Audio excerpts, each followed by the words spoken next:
পদত্যাগ করলেন স্পিকার শিরীন শারমিন চৌধুরী।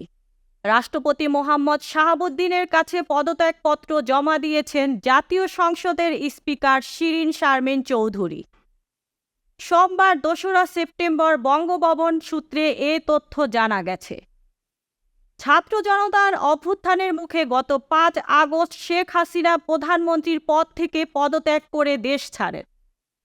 এরপর রাষ্ট্রপতি সংসদ ভেঙে দেন। ৮ই আগস্ট অন্তর্বর্তী সরকার শপথ নেয়। শেখ হাসিনার সরকারের পতনের ২৭ দিনের মাথায় পদত্যাগ করলেন স্পিকার শিরীন শারমিন চৌধুরী।